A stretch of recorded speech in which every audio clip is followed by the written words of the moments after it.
Support for this episode of the PowerCast comes from Mark Bell's Slingshot. Check out the all-new website at howmuchyoubench.net. Bench heavy with no pain with Mark Bell's Slingshot. Apparel for strong people from our friends at 8manstrong.com. NaturalOrganics.com, the official home of Urban Ice Organics Kratom. Keep your mind and body synchronized. Head over to NaturalOrganics.com. That's NaturalOrganix.com. Chimera Coffee is a premium high-altitude coffee infused with nootropics. Nootropics are brain vitamins that help promote focus, cognition, memory, and mental health. Grab some Chimera Coffee to enhance your mental and physical edge at chimeracoffee.com. That's K-I-M-E-R-A, coffee with a K.com. And bodybuilding.com. Bodybuilding.com is the world's #1 fitness website and supplement store. Bodybuilding.com has free fitness plans for every fitness level. Visit bodybuilding.com today to become your best self. Strongman, wrestler, and lately IFBB pro bodybuilder Jon Andersen returns to the program fresh off a bodybuilding show where he wasn't entirely happy with the results. We talk about what he's doing to address that in terms of training and diet, how the competitive landscape has changed recently for bodybuilders, and since it's Jon, you know we talk about digestive issues. Like and share this video and enjoy number 160.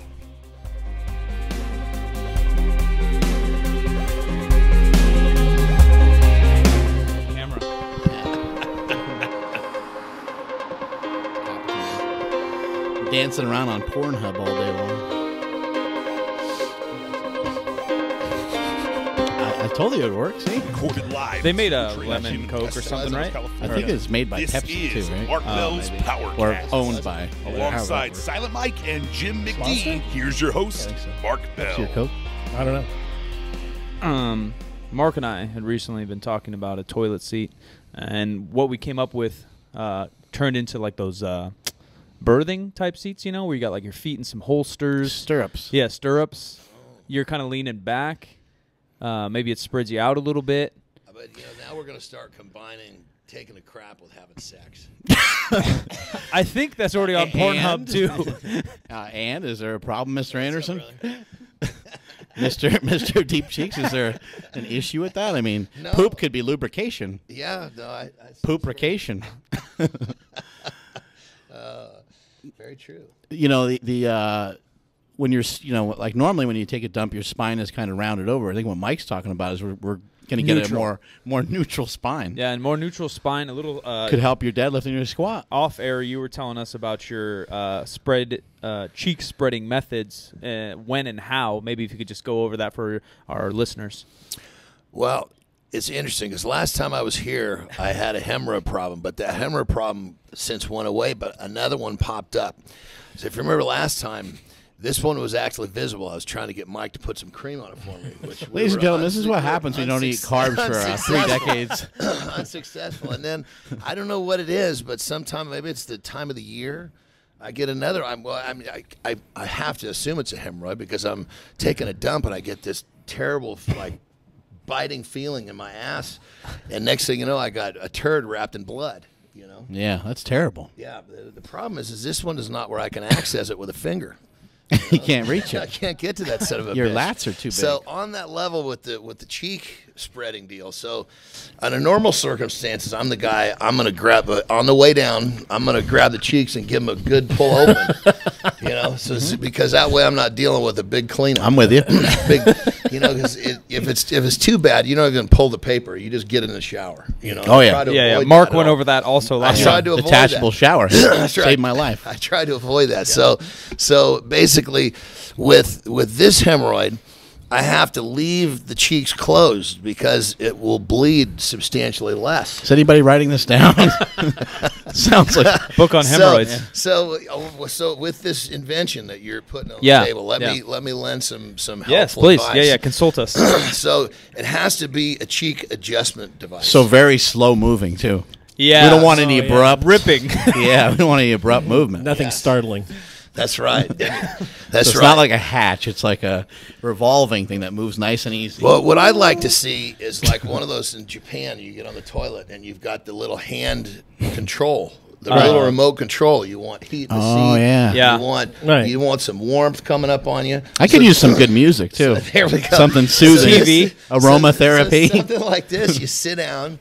you get in place and you got a little thumb. Yeah. You can work the thumb on a little dial that starts moving the cheeks where you need them. So maybe mid-flight, you can hit that thing and get it right where you need it. Yeah, we also talked about a self cleaner, kind of like I was thinking like the drive-through car washes type deal, where like bidet is one level, but I think we can one up that. Maybe some moisturizer, maybe like a soft bristle. That will really take care of it. So the water has moisturizer in it, is what you're saying? It's I think you choose. I think you choose a leave-in moisturizer. Yeah, Okay, I think you choose. Here's the problem with these devices.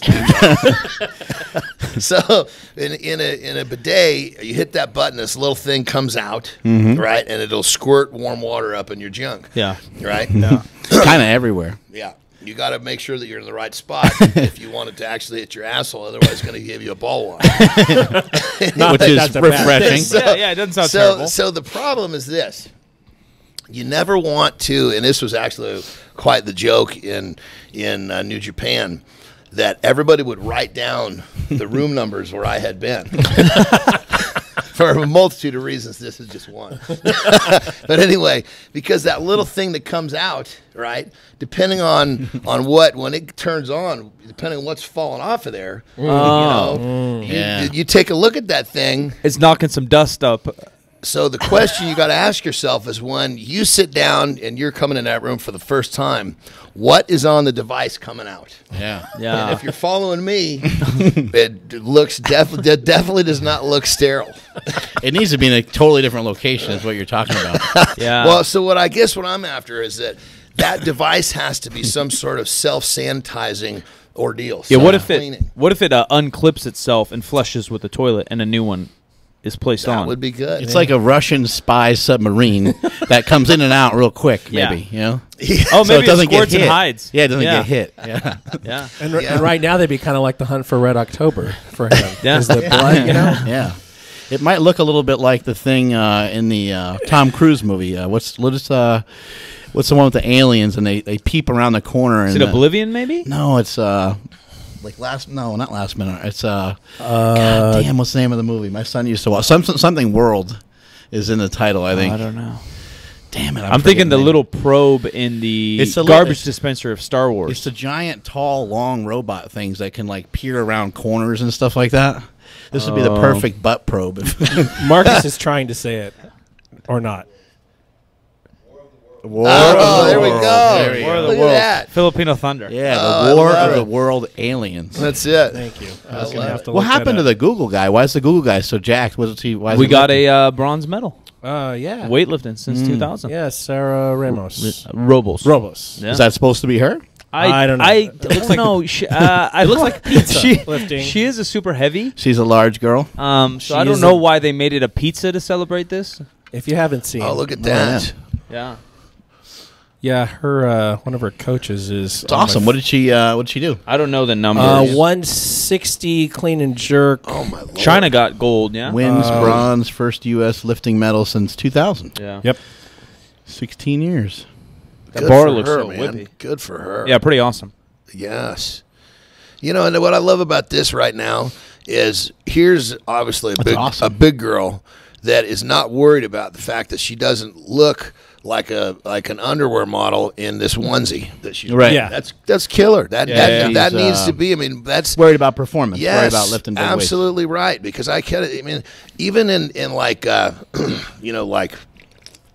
high school wrestling. John, I know what how you're saying is that not everyone can look like you and I. I get it. I get it. No, listen. We're one of a kind, big listen. guy. I understand where you're going with this whole story. I was that kid that wanted to wear his T-shirt under the goddamn singlet in wrestling because my tits were falling out the side of the goddamn thing. You still have nice tits. I gotta tell you. Well, the difference is now is when they move, They're it's because bouncy. There's muscle They're now being because I flexed. went over a speed bump. Speaking of that, what happened on the plane with Smokey? Remember that? Remember on the plane and those titties were bouncing? His titties? Yeah, remember that? Yeah. You got excited, Yeah, Mike. I sit next to him all the time on planes. Those Who? things jiggle. Smokey in there. The guy with the beard. Oh, Yeah, those he's things got, jiggle he's got around. jiggly tits. He's got some. He's jiggly very boobs. sensitive about them, so I'd Yeah. like to say they're pecs. He's just like- not to insult him. He's like 5'2" and like You know what? I've 190? been on Yeah. both sides of the fence, so I know what it's like You to have a understand. titty that looks like milk can come out of it. You know, That's what it looks like. I'm telling you. Yeah, it looks like milk could pop There's out of something there. about He's got those silver dollar nipples. Goes back to our primitive ways. When you see a tit that looks like milk can come out, you can't help but get aroused. You're not even looking at what it's attached to. You know, What Well, Tristan used to say, baloney nipples. Yeah. Yeah, and when it's like a workout partner, you're like, man, this would be perfect, like intra-workout protein. Yep. Just to Some hit up right lactose, some here. whey. Yeah. That's right. Colostrum. Who knows what's going to pop out of there? Possibilities are endless. oh, I love it. So what do you got going on now, Jon Andersen? Yeah, why are you so tan? Yeah, well, you're like orange, like radiating. I just actually yesterday just finished up with the Golden State bodybuilding competition. That's been- weird. So did I. I didn't see you there. Well, the difference was that I wasn't on the stage. I wasn't out in the front Eating cheeseburgers. selling cupcakes. You know? That was me. That was me. But yeah, it was a good show. I actually came in at my personal best in terms of my condition and my short bodybuilding career. I was on the stage at 279, which is big. You know, I was still, Huge. I was still Still 4 or 5 competitions now or so. I think those are my. I think those are my 6. Those are my 4th as a Okay. pro. You know, so Yeah. You know, a lot of these guys, you know, they've been pro. I mean, they turned pro back when I was competing at Strongman. Right. So they were these. You know, these guys have been doing a long time. But it was a good competition. I was really happy with how my condition was, how I did. To be honest, it sucked that I only placed. I placed poorly. I placed 12th, which really sucks. But that's part of the learning curve. You know, I mean, when you get into a sport so quickly, and this has happened in everything that I've done, strongman, wrestling, the same.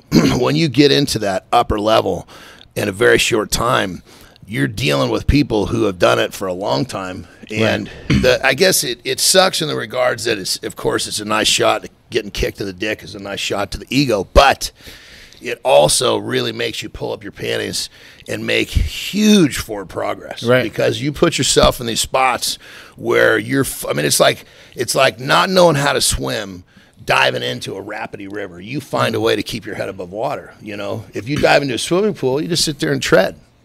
You don't get better nearly as quickly. Each and every time you compete, are they giving you different advice or is it similar advice? I mean, it's always a little different, but I mean, it's kind of going the same direction, you know, because obviously it's an opinion. Judging is an opinion. You know, my biggest issue was coming from, you know, the strength background. My waist was thicker from all the heavy lifting, so that's one of the biggest things. They're always telling me, get your waist down, and in order to do that, you know, you got to basically slim your waist, which means that's a tough project. I'll go into how I'm doing that, but then also get your legs up, because legs bigger, even with a thick waist, makes you look, you know, like you have that physique that they're looking for. So Now, as a kid with, like, you know, you said you did some wrestling and stuff like that. I know you mentioned that you were heavy, but aside from being heavy, have you always had kind of a muscular stomach, like distended? Because sometimes that's just the way some people are put together. yeah, you know, I think that, like, if you look at my dad, he has kind of a barrel chest torso, if you will. Right. And some people have that. That's in my DNA for sure. One of the things that I've done actually is, you know, like with deep water and all my training philosophies, things, it's always outside the box. That's what interests me. I don't like to just follow the protocol. I don't like to follow status quo. You're only going to get as good as the person who taught you what you're doing if you don't step out to the side and start taking chances. Makes sense. And so one of the things, I don't know if I had started this when I was here last, I had just started, so it's developed a ton. But now what I do is I know that I told you guys I was eating smaller meals, you know, more often, but I took that to an extreme to where now I eat every 2 hours on the button, and I'm eating like a minimum of 10 times a day. So I'm actually getting up in the night and feeding pretty much. There's only about a period from probably midnight to 4 where I'm not eating, you know. So, and of course, your digestive system's not getting a rest. Well, fuck, I never get a rest. Right. But anyway, But it's so what it's done is ultimately the fact that there's no internal gut pressure has helped my my waistline slim. That makes sense. Yeah. And then So also never being like compromised. yes, it's never being pushed. There's that pressure from the inside. Although I will say after my competition, I ate pretty heavy for the last couple of days, so Yeah. I feel a little gut pressure now. But anyway, what really has. What I'm really getting at here is, of course, that's the slimming the waistline, which I knew that it was working. So it's just time. Now, we all know that in order to really, really reach your goals in terms of physique, that your diet is 75% of what you're doing. So everybody's doing all this cardio, and I was doing it too because that's what I was taught in the sport, So Right. I thought, Jesus Christ, it's if you're going to spend your time doing something, why don't you spend your time on what gives you the biggest return? And the diet is clearly that. So I started, experimenting and playing with my different food. Well, I shouldn't say different foods. I know what foods work, but just the timing of it, different proteins, how to put it together. So this last preparation for my contest, I did 0 cardio. Really? Which, yeah, no, there's a few people out there that do it. Like I know that, Stan Efforting and Flex Wheeler, that's one of their methods. The difference with them is that they train twice a day to kind of have a hit effect, Right. And so there's definitely hit effects in my training, but that's really not what I'm sitting on in terms of the progress. What I'm really referencing is eating a ton of small meals just keeps your metabolism cooking. I mean, it Right. just flies. And so I think a big part of what allowed me to be bigger and conditioned on the stage this time was the fact that there wasn't cardio, I mean, keep in mind, when I say cardio, I'm not saying it's bad. I think it should be used more for health rather than the amount of fat burning you're going to get from cardio is pretty minimal compared to what people think. It's just you're just trading calories basically at that point. Yeah. And I know, just to clear things up for some people, like a lot of bodybuilders over the years have used an hour a day, maybe up to 5-6 times a week, in preparation for a show, hour duration, but usually it's pretty light. Or at least what they consider to be very easy or light for them. It's something they can recover very easily from. And I think the thought process is behind, I'm pretty sure Jay Cutler used cardio. I know Ronnie Coleman did. I think the thought process is because I'm doing cardio, I'm actually going to be able to eat a little bit more because you're burning like excess. Like let's say you burn 600 calories. Okay, now you can have a 400 calorie meal and still be in a 200 calorie like deficit. I think that's what some of the thinking is from some of the top guys over the years. There's some evidence of like nutrient partitioning of being able to get certain nutrients in at certain times, and so I think a lot of guys have chose to stick with cardio. Yeah. What you said you came in your best here and you're about 279? Yeah, I was actually, because when I left the hotel, I was a little over 280. But then by the time you get Water there, or whatever. Yeah, you're losing constantly. So when I Yeah. got back to the room and I weighed 279, that's a real weight on the stage. I could have been slightly heavier, but I like if you're going to really split hairs, you want to know what you're really truly split the hair. I mean, don't give yourself. People say, they round up to the nearest 5. Right. Yeah. But I mean, Yeah, be that's accurate. great. That's great for if you're telling a story. But if you're trying to really document your progress, you got to know right down to the pound. You don't want to lie to yourself. Yeah. Yeah. So then 2 questions. How heavy were you in previous shows on stage? And then also for a 279 plus guy, because when you started your prep, you're obviously heavier. What does one of those 10 meals look like? Well, basically, I'll work backwards on that because my memory has already failed me in terms of the first question. Yeah, what's one of the 10 meals look like? So basically what a meal for me coming into even like right now, what I do is the meal size doesn't change. What I'll do in terms of protein, what I'll do is I just move the fat around according to what I want to do. So coming to the show, it's very low fat because I'm trying to have my body use its own fat for fuel.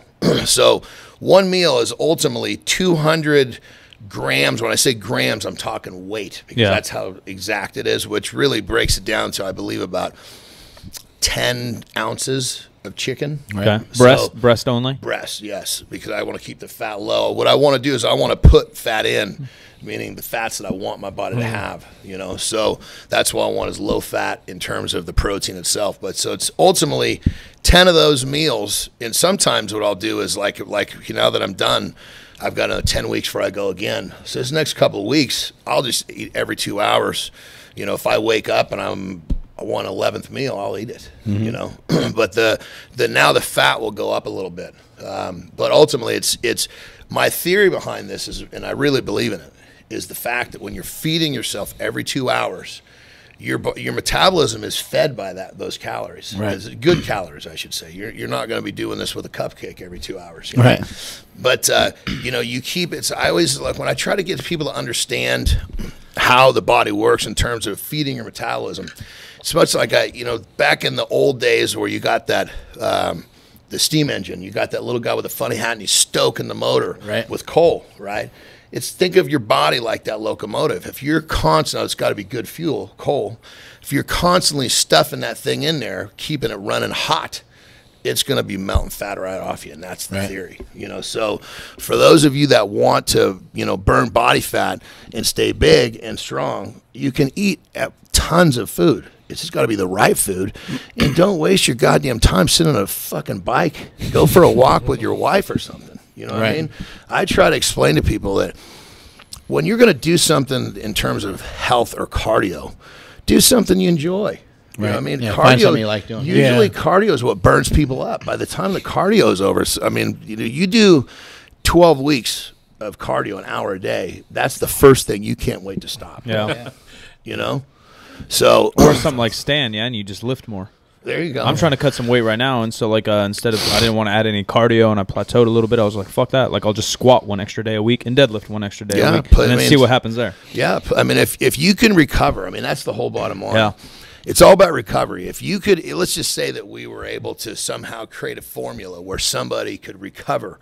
You could squat heavy and you recover and squat heavy every other day, and it was true recovery. He was actually, think about the progress that person would make. Yeah, it'd be the best. Because you're making progress so much faster than everybody else. But that's not, you know, you squat heavy, you're gonna need some time. Yeah. You know? There are some programs out there where people have kind of figured out stuff like that, where they're, you know, they'll lift a little less each day for 3 days, and then the fourth day they'll come back up again, and so they're able to squat 3 or 4 times a week, which is pretty damn impressive. And Mike and I and Jim, we're starting to like learn more about some of these people that are able to squat 4 or 5 times a week and make great progress. Katie Ann is one of them. Yeah, she goes nuts. A girl that we Bryce know. Lewis. Yeah, Bryce Just Lewis. pulled 800 pounds. I mean, There's an a lot- Olympic lifter there's a squat lot- every day. Right. Yeah, but a lot of people, they build the capacity. I think people, when they think about conditioning, they're always thinking about being on a bike, and they're not thinking about the conditioning. Muscular.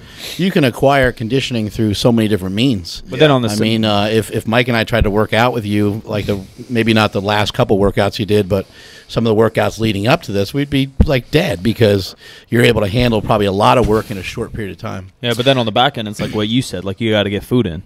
If you're not getting food in and you're trying to up these workouts or higher intensity workouts, non-cardio, like just lifting, you're going to die. Yeah, my training literally, it's kind of, that's the only really hold up I have with my meal plan, because my training has been solid 2.5 hours. I'm just eating it up. I love it. Man. It's just, it's when the training's over, I'm kind of bummed because I got to wait till the next day to do it again, you know. But the point is if I could train 3 hours every day, I would love to do it. But there's 2 issues. Number one, my eating plan won't allow it, and then number 2, you can't. That kind of workload is really tough to recover from. Yeah. But what I'll do is I'll eat like a half of one of my meals right before I go in the gym. And then at that 2.5 hour mark, when I've taken that half and I've put it onto the next one, which is really where you need a bigger blast of nutrients right after your training.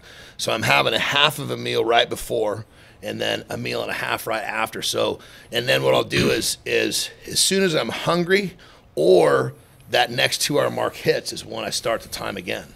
So does that make sense? That makes sense, yeah. So like on a day, if I do legs, I'll eat that meal and a half, and a lot of times it won't even be 2 hours before I'm hungry again, and boom, I eat, and then the 2 hour mark starts all over again. So a lot of times I'll end up catching up, if you will. Is it just protein that you're eating? Coming to the shows, yeah, but I've been really digging lately my thing that's been keeping my sweet tooth, keeping the fat kid on the other side of the mirror. The little fucker barks at me all the time. So I take my chicken, I cube it up, and then I take peanut butter powder, right? And it's actually my lovely other half, Terry, sitting right over there in the chair, smiling big, waving at us all, found this version of PB2, because PB2 is like it's the original brand of peanut butter powder. But and it's not bad. It's great. I mean, for me, it tastes pretty good. It cats me out, baby. But the problem is I'm burned through 2 of those fucking tubs a day, So Terry found this humongous, like, tub of this stuff at Costco for a fraction of the price. So now I'm not breaking the bank with peanut butter. GNC couldn't keep it in. It was like, I'd go and I'm like, come on, guys, God damn it. What am I going to put on my chicken now? They're like, what? So I put that on Horrified, my chicken. huh? I put that like 4 tablespoons on my chicken. And then this is the kicker. Then you take some sugar-free maple syrup and you put that Chef on Deep there. Cheeks. Ladies and gentlemen. And then you stir that shit up, and it's like meathead curry. Oh man, Peanut butter teriyaki. And then I really don't have a sweet tooth thing. And what I'll do on my cheat days is, or I shouldn't say my cheat days, I call it my splash, because what I do is you got to give your body calorie influxes because if you keep it the same, even if it's this perfect change it meal up a little plan, bit. you got to trick it here and there. So what I'll do is I'll take a Quest bar and I'll break up a Quest bar in each one of these meals. So it's Quest bar tastes pretty goddamn good when you're eating chicken and powdered peanut butter. Yes, and then I'll put in there together, and then you figure if I have 10 Quest bars a day, that's an extra 2,000 calories. So it's a perfect little splash, And it might help the hemorrhoid. That's a lot of fiber. But that's a different kind of goddamn fiber. That fiber does it. It makes baseballs up in it. That's great. It's not the water soluble stuff. Yeah, I need that. I need that whatever what is it? The corn psyllium. Yeah, psyllium husk. Yeah. That's you just get down. You sit down, give the cheeks a pull, open. By the time you actually plant down there, it just starts. It's like kind of a religious deal, For those of you who have not tried it, it's like one wipe special right there. Yeah, if you're the guy that has to sit down and go to battle with the turd, this will end the war right here and there. You ever calculate how many calories you might be eating out of just like chicken breast and fake peanut butter? It's crazy because people ask me all the time, how many calories you eat? And I say, doesn't make a difference, because a calorie is really, it's what is the calorie. You can have 2 twin brothers. You got one guy over here that's eating 4,000 calories of really good food. That's a very well-designed diet, and a guy over here that's eating half of shit. This guy's getting fatter. This guy's getting stronger and leaner. So it's not about the calories. It's what is the calorie. So I count basically protein and I count fat, and that's it. I mean, it's really not about. I mean, I simply could just add it together calorie-wise, but it doesn't make a difference. I want to know. Well, I think when you're talking about bodybuilding, you end up with everyone's doing a very similar diet when it comes down to it. Everyone's got their own little tweaks here and there, but literally one guy's eating 6 or 8 ounces of chicken breast. The other guy might be eating 12. But how many variations of that are you going to see? One guy might use a little bit more carbs. One guy might dump carbs out completely as it comes closer and stuff like that. But really, it's probably going to be similar. One guy's choosing to eat 10 meals. Another guy's choosing to eat 8. And I would imagine that, for a lot of the guys that are 250 plus, the calories probably end up being similar, even without them thinking about them or writing them down. They probably end up being closest. Similar thing, because the diet ends up being so similar. Seems like every bodybuilder pulls fat out of their diet. I think the consistency. Biggest difference, I think you're totally correct there. The biggest difference, I think, is how people choose to use carbohydrate, because there's the one that probably gets moved around the most. I mean, some guys, they'll use a ton of carbs right up to the show. Right. Other guys like myself, I don't use them ever. And there's some people when it comes to strength training, they'll use it like on a lifting day. And then there's some people who say, oh, well, it might be better to get it on the non-lifting day, because then it preps you for your actual lifting day, because it takes a while to get into your body.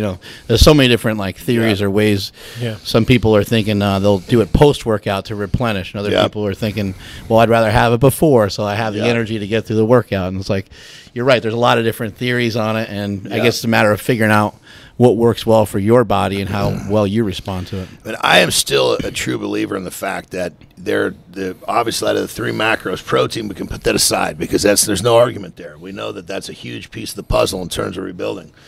But then you've got fat and carbohydrate. They both serve a purpose of energy, but one of them has no essential value. Right. That's obviously the carbohydrate. It serves only the purpose of energy. So if you can actually nut up and get your body accustomed to using fat for your form of fuel, now you're dealing with only essential materials that you're putting into your system. It's kind of like, if we got let's just say that, we've got a super training softball team, and somebody. I like where this is going. And somebody. I'm the catcher. Somebody can't catch the pop fly. Someone strikes out, and they're constantly losing the games. Well, obviously the weak link, if he's removed, will probably do better as a team. Well, it's the same goddamn concept with your diet. Take out the weak link. Is it easy? No. But I mean, let's be real. Anything that has major value is going to hurt to get there. Yeah. Period. I would agree that carbohydrates can cause the most problems, because you end up with, like you said, those little bastards are everywhere. Yeah. And they're in a lot of foods that taste great. And so for anyone who has like a real discipline issue, sometimes it is the easiest thing is to say, hey, you know what? Let's limit those, or let's remove those for a little while. Yeah. Let's see if you can kind of undergo a new discipline. What are your thoughts on someone that kind of has opposite problems of maybe everyone at this table, where you said you were super big as a kid, and then, probably putting on weight's easy for you compared to losing it, right? What about someone that's like 140 pounds and they're trying to get to 200 and some muscle, still no carbs? Well, see, I think that's even a better way to do it, because a carbohydrate, 1 gram has 4 calories. A gram of fat has 9. So they're just up in the fat like a so motherfucker. if somebody comes to me and wants to put on weight, I'm telling them to eat peanut butter. I'm telling you, like, something that doesn't have a lot of space but has a lot of calories. Some like olive oil. Yeah, anything that any fat gram is 9 calories. What about like a football kid and stuff? I know you have your own gym, and I run into some people that get trained by you and stuff like that. What about some kid that plays football? Like, is it okay for that kid to throw down some pizza here and there and stuff like that? Well, now keep in mind, you're talking about, say, like, high school or collegiate athletes.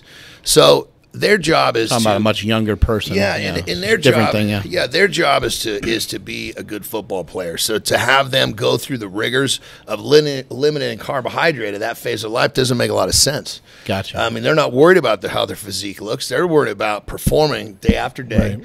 And we've had this talk on one of our other podcasts. Even myself, if I'm in a position where I've laid it on the table and I have to be recovered tomorrow, fat's not going to get it done. Because it doesn't load quick enough. In competitions where there were Strongman 4 days in a row, you're gonna need carbs. You have to eat carbohydrate to get prepared for the next day. Damn it! So a kid that's playing football, he has a tough practice. He needs that carbohydrate to be ready for the next one. Period. Right. And so, when it comes to helping, that demographic, all I really want to make sure is that they have adequate protein and that they have adequate essential fats. After that, eat what the fuck you want.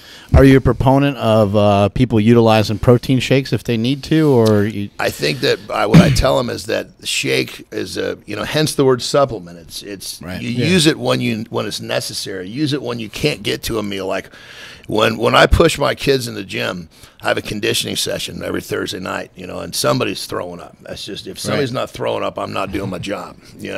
And so when they're done, I have something for them. Because literally, and they don't leave until they eat it, whether it be a bar, a shake. Sometimes they get them burritos, and these are all kids that are athletes. Mm-hmm. Because if you get pushed that hard, you have to replace right then and there. Right. So if you don't have food, absolutely suck down that shake. Yeah, because I've been with you before, where like you're doing you're basically commentating on strongman events and stuff like that, and there you are sucking down like 100 grams of protein in between events because you simply don't have the time to sit down. Do you think that's adequate? I mean, if you just don't have the time, it's better than nothing. I guess 100%. I mean, there's no question that. I mean, the supplement world is the industry is tough to know how to kind of sort through because there's so many gimmicks, so much bullshit out there. But if you find some good quality products that actually serve the purpose that you want, that's what they're there for. Right. It's just the key is just not to get sucked into one of these things that tells you if you take 2 of these pills, you're going to wake up and look like Hulk tomorrow without the green, Right. Well, I think it all comes down to what works for the individual, and I think that you were talking about twins before, Yep. And I think that they're finding out that people digest differently, and so they pull nutrients out at different rates, and like carbs might affect somebody more, fat might affect somebody more, Well, on that level, I truly, truly believe that, and there might have to be research to back this up, but the enzymes in your stomach will evolve because, like right now, you put a bunch of sugar in my gut, I'm going to have a big problem. It's going to be a But there are other people, you put a big steak in their gut without carbohydrate, they got a big problem. Well, some people get sick when they start trying to eat healthy because out of nowhere they're eating greens and stuff. You stick with it long enough, and your stomach will start to adapt to the food that you're eating. And it goes all the way back to, I know there's research supporting this. If you go back to your heritage, I'm Nordic. So that, they were big fish eaters, so I'm going to respond really well to the omegas and things like that. Right. And so it's interesting. If you spend the time to find out what your roots really were, you might actually have an idea of what kind of, core type foods you should really be leaning on. Yeah, me and Mark are, I don't know what culture, but they liked a lot of ice cream. It really got us jacked. Pizza and ice cream is our foundation. I must have been a part of that to some extent, too, I don't know if it's Italian or what's going on. Nothing's better than ice cream. You said this is your 6th show as a pro, or 4th as a pro, 6th as a bodybuilder. A little bit later in your career after strongman and wrestling, all these things. Even from some bodybuilders we've interviewed or that I know, every prep seems to be different. And you even mentioned you're constantly evolving. What has changed or evolved in the actual training side rather than nutrition? That's a great question. That one is evolving a ton too. I went through this huge pre-exhausting phase where I would do kind of work backwards through my workouts, and I really like that. But keep in mind, I guess it's just a matter of being creative. I think that you might find something that's working really well and run with it. But keep in mind, it's only going to work really well for about a month. Working out backwards through a workout, kind of meaning maybe you hit a compound movement as a last movement or two on your way out the door, right? Or do recruited all the muscle fibers. It's a little easier to feel your quads when you're squatting because you did X, Y, and Z before. Pec flies before a bench press. Yeah, 100%. Yeah, and you got to be a little careful because you get these muscles all engorged with blood, and then you go load them up. I mean, you got to really feel your way to those sets. And you're probably thinking, I could load it up with this because this is what I normally lift. And you're whoops, no. You got. I would say literally, if you're going to do some of your big movements at the end for the first time, run out of them about 50% for the first time, just to kind of know what you're getting into. Yeah. Because I think for what I would be concerned most with would be someone doing this on the bench press, where they were coming into the bench press. Their first set of bench is their 17th set, and they go and they're already warm, and they put on some big amount, and pow, it goes on the first contraction. Yeah, it could, because the muscle when it's really filled with blood, it just doesn't have that pliable thing. Is gone. I mean, and it feels good. Yeah. You feel good, so you're kind of almost misinterpreting where you're at. Yeah, 100%. You almost think you can do more than you can because you're all pumped up, but in actuality, that pumped up muscle is less of it's more vulnerable and it has less potential. How do we bring up those legs? Because you got to bring up the legs, right? That's kind of been a criticism, right? Yeah. I've been. I just keep. I've actually done. Training legs seems like the worst part. Bodybuilding style. Yeah. Fuck that. Yeah, I've just been. I've been actually making a lot of progress with it. Which is great. The problem is that my upper body just seems to grow, man. Yeah. Jesus Christ. That must suck. Hate when my arms these arms are so big. But so what I do is basically in my split, I put my leg training in the places where I'm going to be like most recovered. So like they're right after a day off, or after say a day where it's a shorter training or something to that effect. And then constantly changing, hitting it with different angles, working on machines that I would never have thought I would worked on when I was in my strength career. But it's not about how much weight I'm moving anymore. It's about, what I'm doing to the muscle. Did you used to kind of laugh at that when you'd see it as a strongman guy? You must have been like, what are these fucking pussies doing? What is this shit? I mean, I get people all the time say, this hack squat bullshit. What are you doing? When I was talking to one of my buddies, those tight pants off and do a real lift. who was I talking with? It was one of my buddies from Strongman, Marshall White, actually. And he said, "So did you always want to be a bodybuilder? And like when you're in Strongman?" I said, "No, I thought they were pussies." But it's because when you do something. We have talked about this in the past. You're like, I guess it would be regression rather than progression. But you keep taking off more and more clothes. You're going to end up being a male stripper by the end of all this. I don't have much left to take off, guys, Yeah. But it's you got to really immerse yourself in what you're doing. So if you're immersed in what you're doing and you want to be doing something else, how good are you really going to be doing? So as a kid, I was a huge bodybuilding fan. I loved everything about it. And then it's kind of all you get exposed to when you're young, because that's what's in the magazines.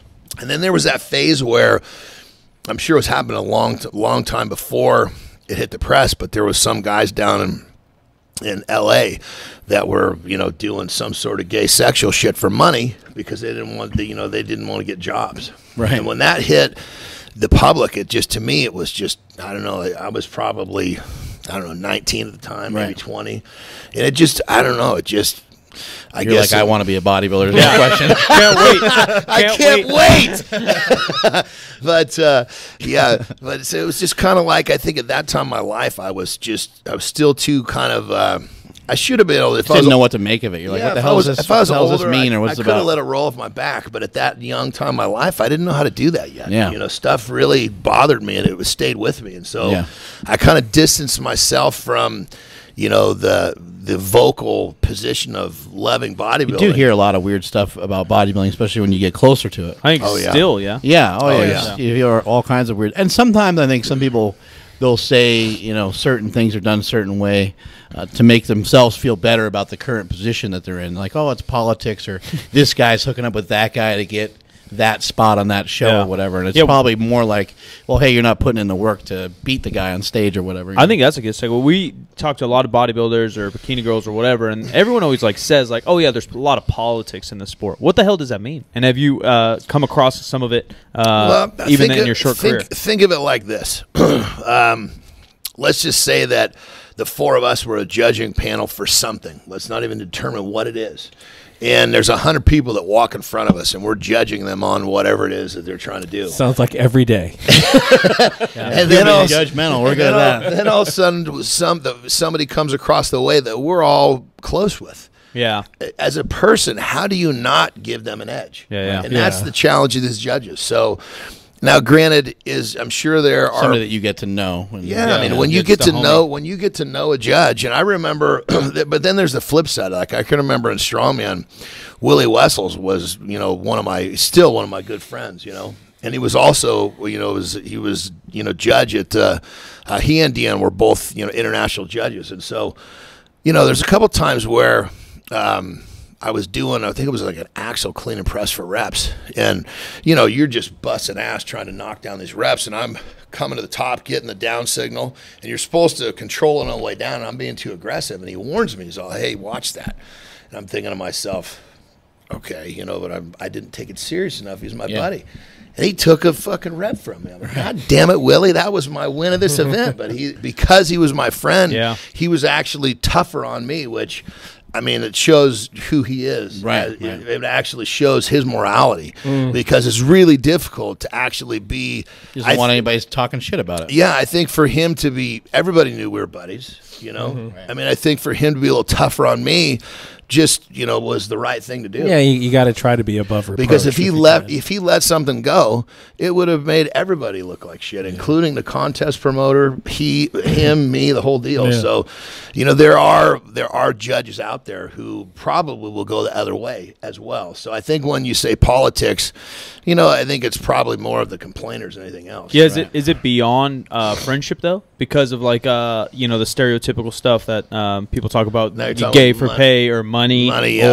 Or, when you start talking millions of dollars now, there's a different problem. And bodybuilding has like teams, really, right? Like because a coach will make a team, and so this coach coaches this chick, that guy, this guy, and his team always wins or whatever. Well, I think here's the problem: is that it's when one of those teams, one of the owners of those teams, makes a huge sponsorship donation to the contest.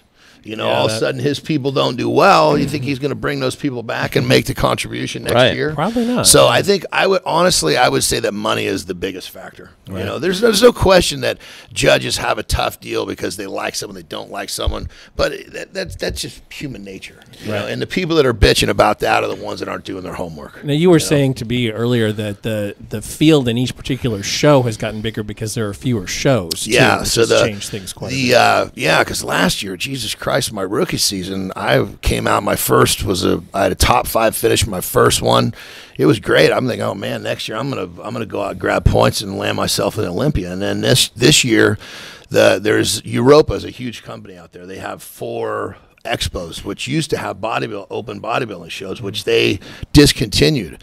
And so now, 4 shows gone from the American schedule is, it's like the high 30 percentile. That's a lot to be gone. So, it used to be a big show for open men pros was, 15 guys, 14 guys. That was big. You got guys, this is world level. You got people coming in from all over the world for this stuff. Now, when you got 25, 27 guys, it's a whole different ballpark. The Toronto, I think there was like 7, 8 guys that are Olympia competitors, had been on the Olympia in the last couple of years. And then there's a new guy from Britain that came through and beat them all. Yeah. So, you're talking about the stiff, used to be like where, when I did my pro debut and I placed 5th, it was a great experience. There was one guy there that was the ringer, so to speak, that was a current Olympia competitor. All of a sudden you got 7 or 8 of those guys. It's a different ballgame. Yeah. And then what happens too is the standard of judging, if they're that good, it's not like if they got one guy that they can kind of just push aside because they know he won. Now they're going to look at everybody else on a kind of their playing field. But now when you've got this many, there's more, top Olympians than not.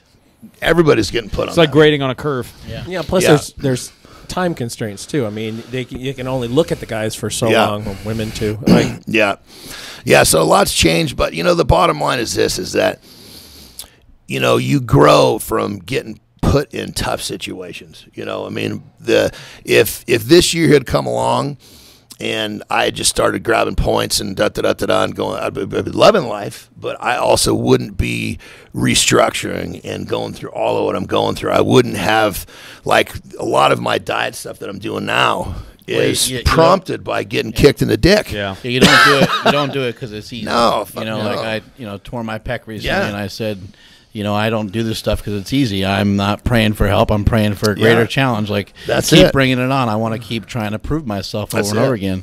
You get placed 12th, and you're like, fuck, man, I got to move up 12 spots.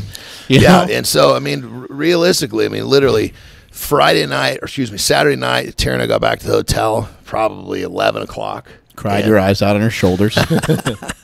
And so then, basically, by noon the next day, we were up in the gym. Yeah, you're thinking about it already. I'm already ready to rock. Of course, in my mind, I was going to take this week off, before the show, because I obviously didn't plan on getting 12th. But that's part of it too. Operating at that level, especially with the way that I've gone through my stuff, is that I get put into these high level positions very quickly. So I'm forced to learn to swim in this rapid moving water. You know, and so that's what creates the huge growth in a short period of time. Because if things are if things are easy, you get complacent. When you're constantly getting kicked in the nuts, you're moving. You're figuring, I don't want to get kicked in the dick again. What am I going to do to have this not happen in 10 weeks? And I'll tell you what, one of the first thing is go to the gym tomorrow morning. Right. So, you know. So from a point standpoint, what does it take to get into the Olympias? You know, it's different every year because ultimately what happens is you get points when you're in the top 5. And then once the last competition is over, right before the Olympia, which is now, they look at the top point gatherers and they pull them up. So this year, the top point gatherers have a lot less points because the points are less shows. Exactly. Yeah. So, you know what I mean? It's really kind of, I mean, in theory, it's really not how many points you have. It's just you have more points than the guy below you. So grading on a curve, like Mike said earlier. Yeah. We've got a few questions that came in on my Instagram. Let's do it, baby. Somebody basically says, how do you get your meals in without breaking the bank? And then they also want to know how you got those goddamn deep cheeks. Any quick, easy meals that are economical? Well, this for whoever asked this question, what I'm about to say doesn't make it easier, but I've been lucky enough to have sponsorships with nutrition and from supplements to actual real food. You can plug them and say who it is. Yeah, I mean, like right now it's Bubba's Burger. Used to be Grassland Beef. And U.S. Wellness Meat's what they're called now. Obviously, MHP is my old sponsor. Now I'm with a new one called Talus Nutrition, which is off the charts, man. Yeah, so that's got to help. TalusNutrition.com. Check this out, people. I'm telling you. You mentioned, I'm sorry. Yeah, I was just saying, but this is a really unique company because they started off as they're 2 doctors. Right, and they started off with a wellness clinic, like helping people that were malnourished and get detoxified. Right, and so then through the development of the products that they give these people, they basically started their sports nutrition, which is only like 2 years old. So it's perfect. I came in just at the right time. Yeah, and like one of their nutrition products, a protein.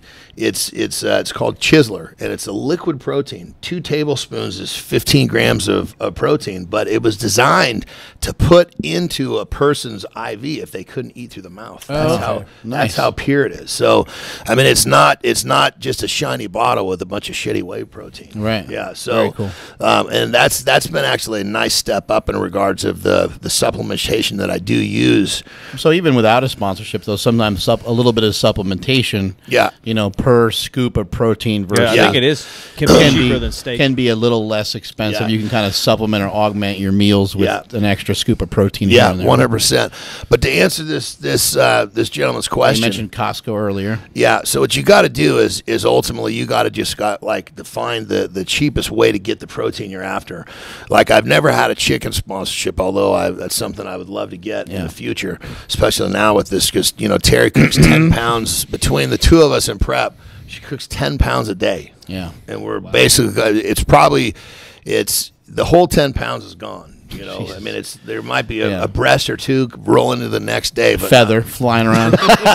But so Costco is one. And then the number 2, Terry actually found a restaurant supply store. And you can get, it was like $1.50 a pound. Oh, wow. Yeah, really, really cheap. So you just got to be kind of smart about it. I think part of it sometimes, too, is that people, they're not really recognizing how much money they're spending on food sometimes. Yep. They just complain and they see the price of chicken breast, which can be overwhelming when you do see it sometimes, or the price of a tri-tip or something. But think about each time you go to Chipotle. Yep. It seems like it's inexpensive, but it's like $11. You get extra meat, could be more. No, on that level, 100%. And that's just for one meal. Yeah.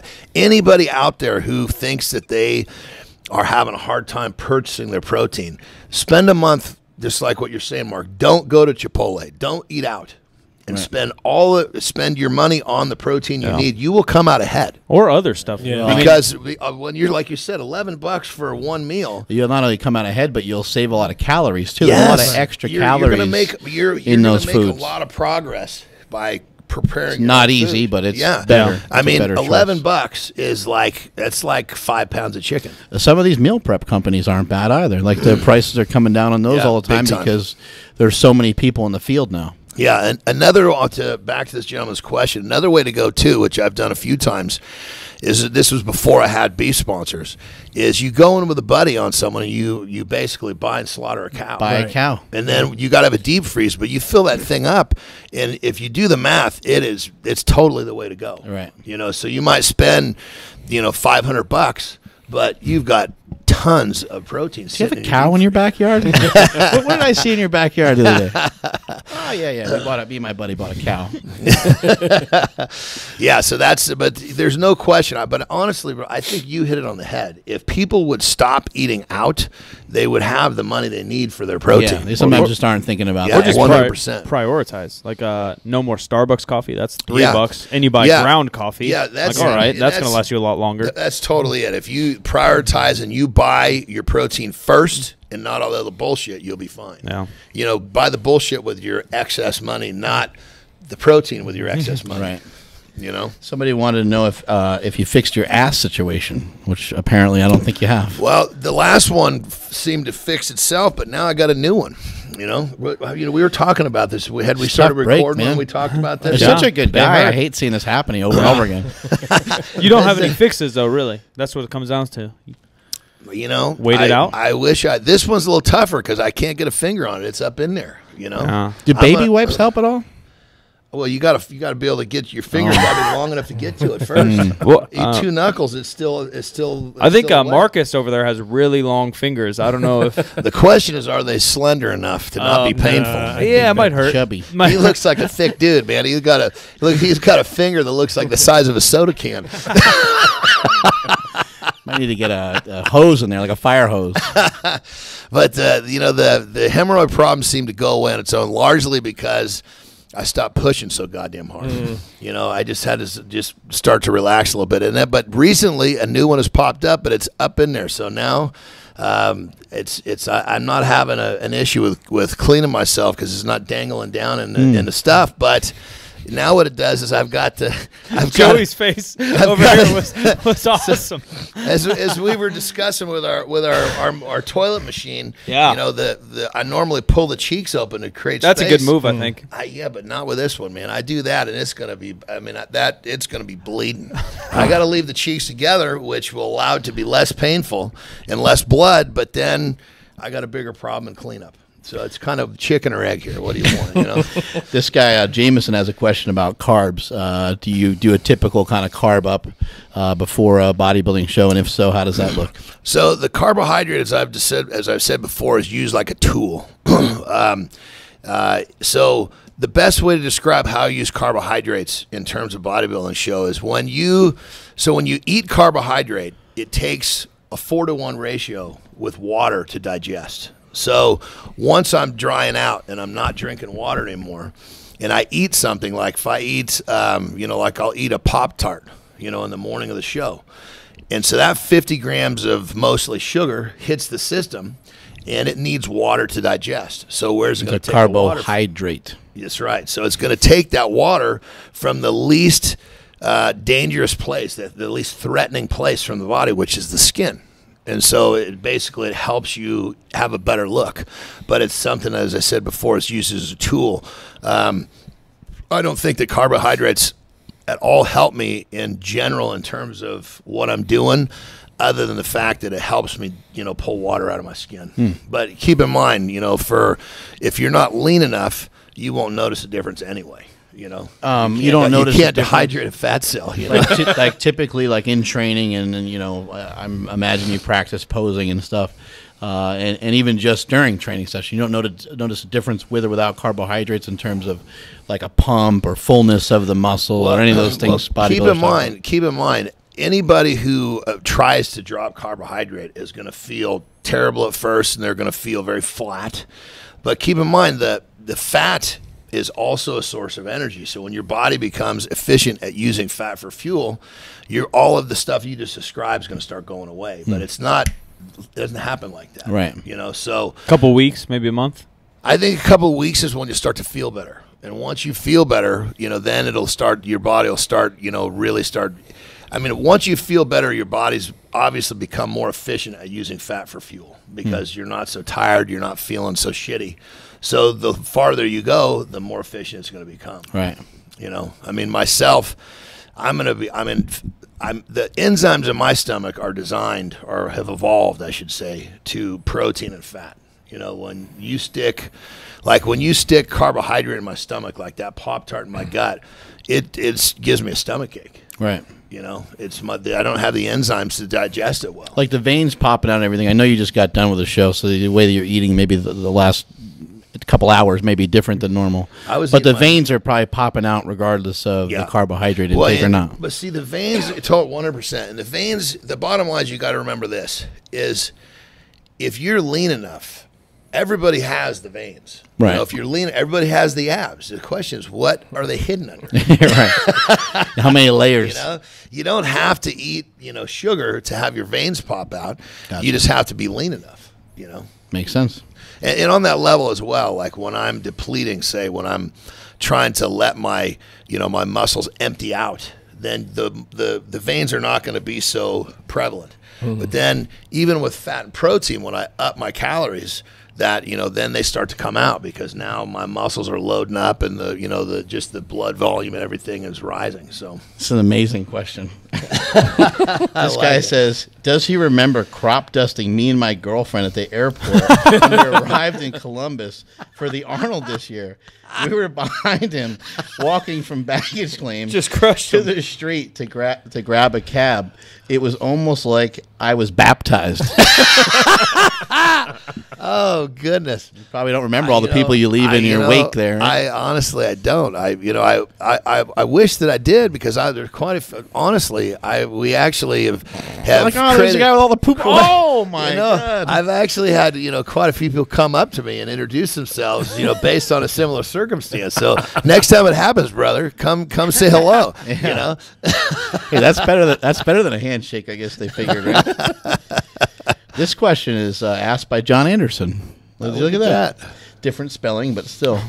He said, what are your best lifts in Strongman? What are like 2 or 3 lifts that you were kind of known for? Or what was it that you were known for in Strongman? Overhead was my strength. There was a period where I didn't lose many overhead events. And then truck pulls were good as well. Tell us that truck pull story from earlier where you were talking about getting hooked up to the heart rate monitor. That was pretty cool. Yeah. So, it was in Europe, and Europe is totally different. If people could understand what Strongman is like in Europe, it's just a totally different thing. Here, it's just not the same. Anyway, so they're always doing stuff that's just way more popular. Yeah. Right? Oh yeah. I mean, you just a regular. That's why Mike and I don't leave the country. We're worried about people mobbing us. A regular Grand Prix over there, that's not like not stacked with world caliber athletes. Still will draw 5,000-6,000 people. That's pretty dope. Yeah, that's cool. It's very, very popular. It's televised all the time. Anyway, so they hook heart monitors up to us. And they were it's like some sort of study they were maybe running or something? Yeah. Making sure you guys don't die?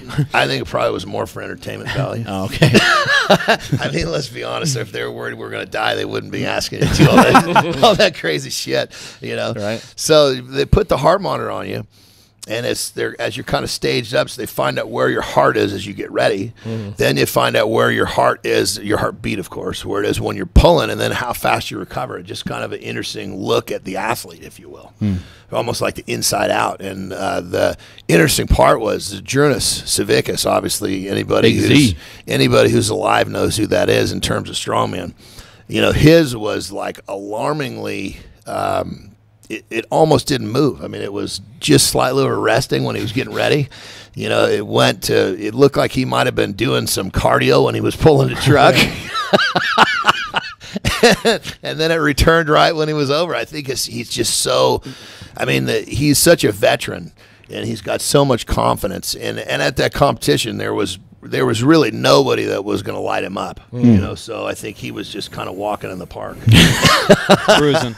That's pretty interesting, especially because the look that he has versus the look of some of the leaner strongman guys and you stuff. would never look. I mean, what's crazy, like remember the first time I saw was it Rulon Gardner? Oh yeah. I mean, this he guy won an Olympic gold medal in wrestling. Oh yeah. I mean, you look at this Greco-Roman guy wrestling. and you think to yourself, how is this guy with the belly?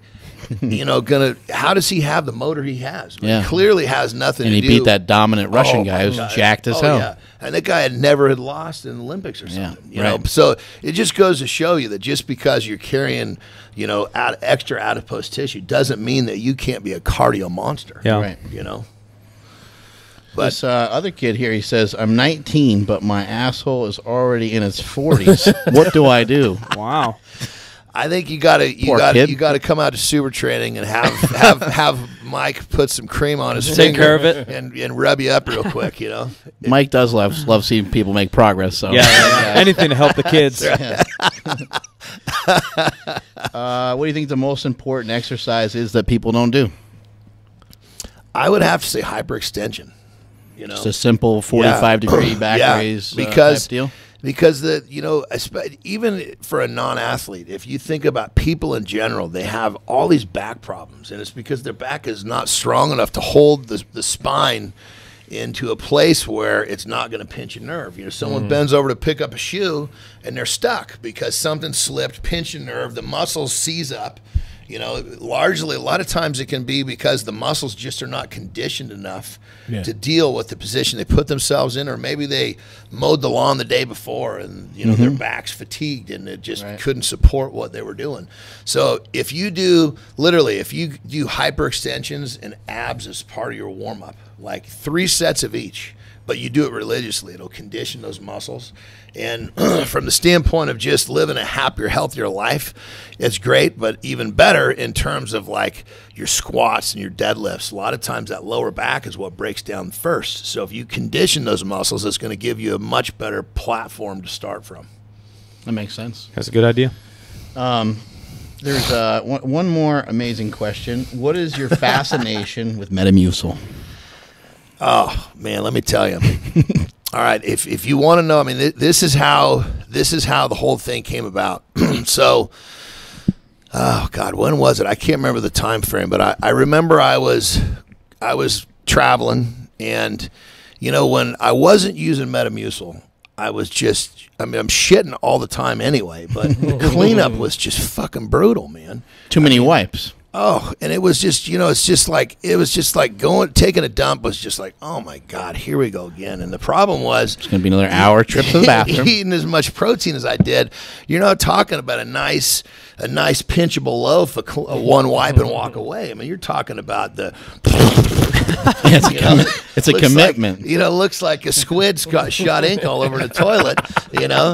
And you can imagine it's splashing the water. You got water in your cheeks. I mean, it's a mess. And I was like, so Terry had actually made me, because a lot of times when I would travel a lot, I would come home and, I think this is my wrestling career. It had to be, because I would be gone for a long time. And I would come home and she would just say, I just looked malnourished because, I wasn't getting enough greens in my diet. I was always focused on my protein.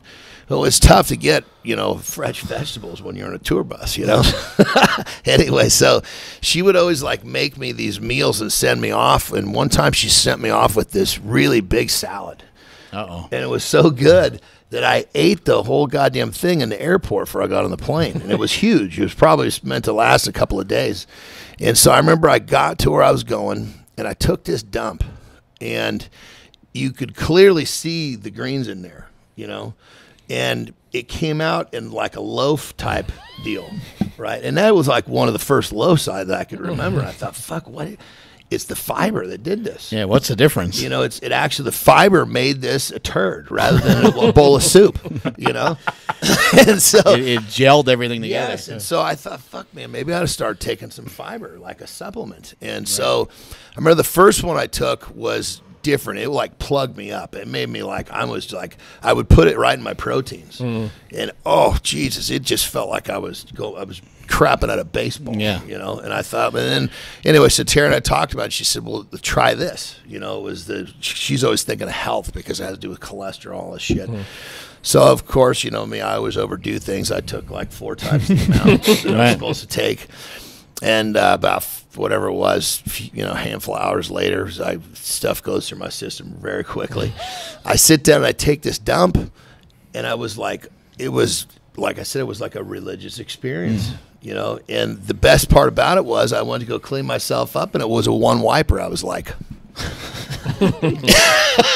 we won. This is just on a time saver. This is going to be huge. That's awesome. See, another thing too is when you got those, bowl of soup shits, you can't hold them. No, when they're coming, no you shot. are finding a toilet. Man. Struck by lightning, I call it. Now, when you got a loaf, you can buckle down on You the can cutter. wait. The cutter will hold it in, but you can't. The cutter's not going to hold in a bowl of soup. Talking about budgeting and prioritizing earlier, does the cost of the Metamucil outdo the cost of the toilet paper that you were saving from the one wipers? I think it might. It goes right along with saving money on Tide from having deep cheeks. Yeah. So you're really, you should write a budgeting book. Yeah. That's right. So if you start doing lunges, think of all the money you can save. Lunges will save you on your Tide. Yep. You get a little Metamucil. It'll save you on your toilet paper. Like lunges instead of squats. That's right. It's just one big chain reaction. Yeah. Saving money, getting gains. That's it. That's amazing.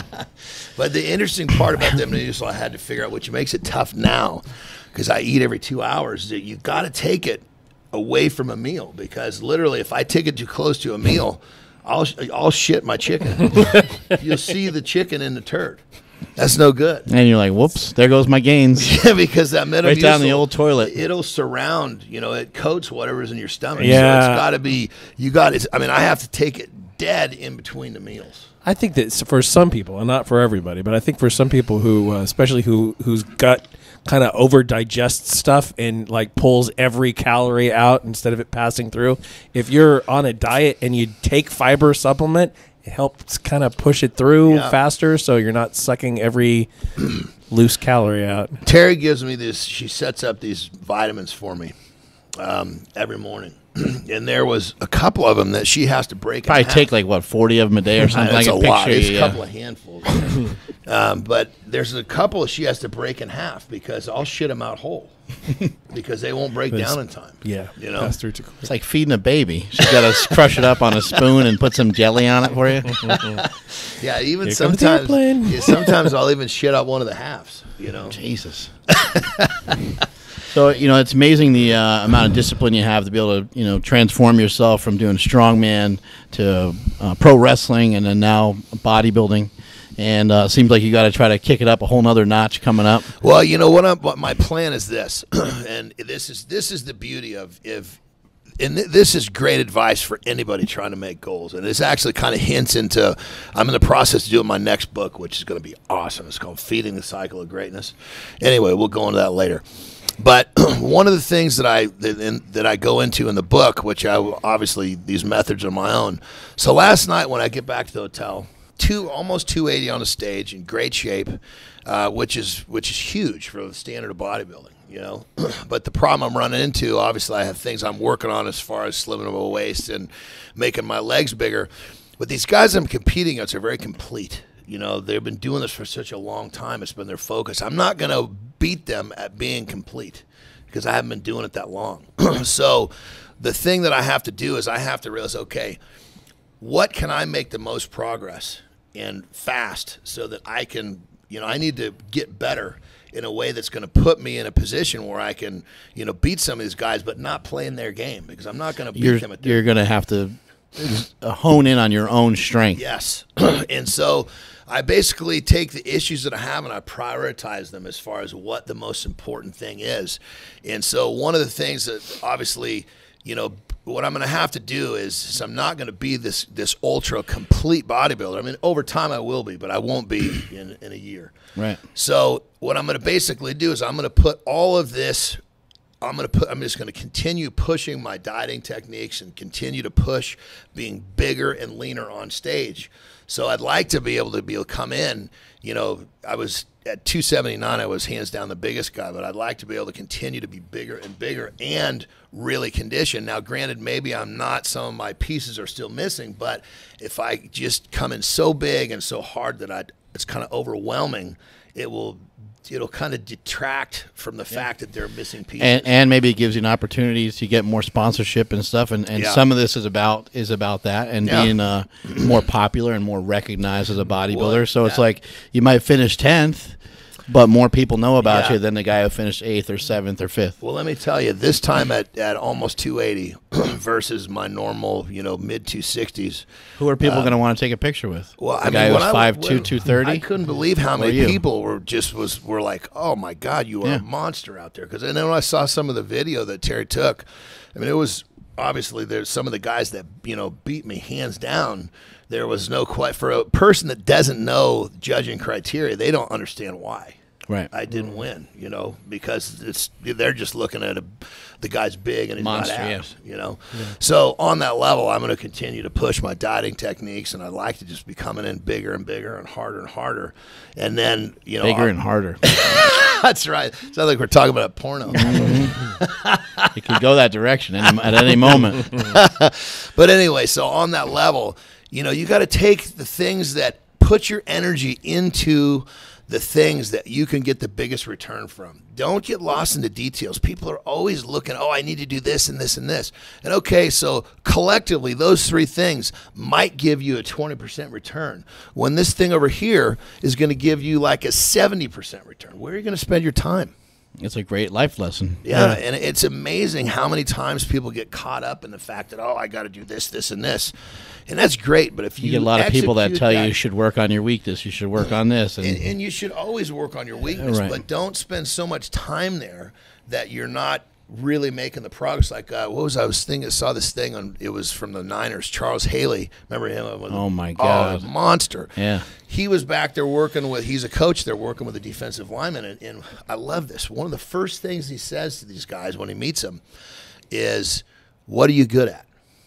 And what he wants to find out is, do they know really what their strengths are? Because that's where they're going to make the progress. Not to say we're going to ignore your weaknesses, but let's make that huge gain here as we continue to chop away at the weakness. Yeah. And that's totally the way it's got to be. Anybody that wants to make progress has got to create that totem pole, figure out what on the totem pole gives them the biggest return on their investment, and that's where they got to go. Well, in sports, you might have a guy who can nail a three-pointer all day but doesn't play defense. No one cares. So you got a guy who can sack the quarterback, who gets the quarterback 18 times and a year. He'll go offside times a game. No one gives a shit that he can't make a tackle to save his life in the open field, Yeah, and even totally on that lane, and he can't make a tackle, and he jumps off sides 3-4 times a game, but he still gets 2 sacks. Nobody cares. Yeah, makes the guy fumble and changes the game for everybody else, right? Yeah. Yeah, so that was I don't remember how that whole thing got started. Was it a question we were going off of? Or? We were just talking, just shooting the shit. I was just admiring your discipline to be able to go from one thing to another. And that's and then what just kind of having to refocus and that's exactly what it is that allows me to make the changes. Is the fact that when I get into these new positions, you got to look at I got to get from here to here, and I got to do it fast. Because, like right now, I mean, I am in one of these positions, much like I was in Strongman, much like in wrestling, where, here I got myself, I'm in my second year at an international basis, and I'm, nothing compared to the people around me, and I need to catch up quick. How do I do it? How do I do it? Okay, well, let's lay out what's got to be done, what's going to give me the biggest return. Boom, let's go. You think you'll end up being maybe as big as you were when you're doing Strongman, or is that? I don't know. I mean, because you were what, 3? At the peak, there's a few times that I was, 325-ish, you know, but it was really tough for me to hold that weight, right? To think that and you were always pretty lean even then, right? Yeah, but it's different. Lean as a strongman is different as lean as a bodybuilder. It's impressive as a strongman. It's disgusting as a bodybuilder. But I think that, if you could have somebody on stage at 290 plus, that's just like unheard of. Yeah. And I think from the standpoint of me finding a way to kind of overwhelm the fact that I'm incomplete, that's the direction I'm going. So we'll see how far I can push it. I'd love to think by this time next year that I could be on the stage at 290 plus. I think it was Arnold who kind of said, they talk about people being in proportion. And Arnold's like, no, you don't want to be in proportion. You want to be out of proportion. Your chest to be enormous, your arms to be enormous, and your waist is like tiny. Yeah. So you're kind of almost saying something similar, where you want to stick out like a sore thumb in a little bit different way, your own way. And I don't want to do it in a way that makes me, you know, so you see a lot of these guys, and they, in my opinion, they go about it wrong. They're just stuffing tons of food in their bellies, and they're looking pregnant, you know. And I've been fighting that problem from the jump because of my strength background. So what I don't want to do to be 290 plus on stage is sacrifice some of my other goals. Aesthetics, And that's the trick. You know, that's where you got to get outside the box. That's where what I'm thinking about doing here, to be totally honest, I'm thinking about trying to bump my meals to 12. So I'm eating literally every 2 hours. I mean, when you start getting yourself up to eat, at some point you don't even need an alarm. So all I really got to do is get myself through that midnight to 4 or 5. So I'm talking about throwing an extra couple meals in there. And you know, when you start to diet and you're hungry, eating is like a high point. So getting up in the middle of the night to eat is not a problem when you're hungry. Right. And it's weird to say that you're hungry eating 12 times a day. Yeah. But the whole concept is you're giving yourself enough food that your body can burn it and turn it into something positive. You're not giving it this excess that it can store. So even though I'm eating 10 times a day, yes, I still get hungry. Right. You know, but keep in mind, you don't want to sit there and be hungry. As soon as I'm hungry, I'm eating. You know, and if 2 hours is not up, that means I gotta up my protein a little bit, because, you know, being hungry is kind of a void and opportunity for you to continue to build. Gotcha. Where can people find you? Oh, goodness. My social media, I don't do it myself anymore, so I got to think of what it even is. So it's my Facebook is Jon Strongman Andersen. Twitter is let's go to what do you call it? Instagram. That one is the underscore Jon Andersen underscore IFBB Pro. There you go. And then Twitter, I can't remember what that one is. That's okay. I can look it up for you. Yeah, it's Jon, right, and then Anderson with just E's, right? No A's or O's. Yeah, but that's very, very, in my website, jon-andersen.com, and the name is Jon, and Andersen is Andersen, which is usually the biggest hiccup for most people. Yeah. All right, well, that's all the time we got here today with the immense Jon Andersen, 280 pounds on stage, looking awesome, looking jacked, looking tan. Always awesome to have you on the show. Thank you, brother. Multiply your hustle, multiply your muscle, and may all your shits be tapered. I'm at Mark Smellybell on Instagram and Twitter. You can find me, just search Silent Mike everywhere. YouTube, Instagram, Twitter. Shout-outs? Yeah. Shout out to our sponsors, 8Man Strong Apparel at 8manstrong.com, bodybuilding.com for all your supplement needs, Urban Ice Organics to connect your body and your mind at naturalorganics.com for your pre-training energy, some coffee at Chimera Coffee, that's Chimera with a K and coffee with a K.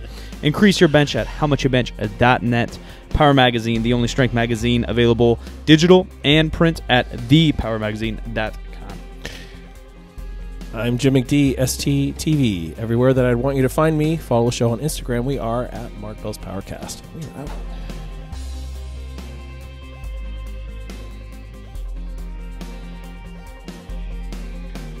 Mark Bell's PowerCast is a production of SuperTraining.tv.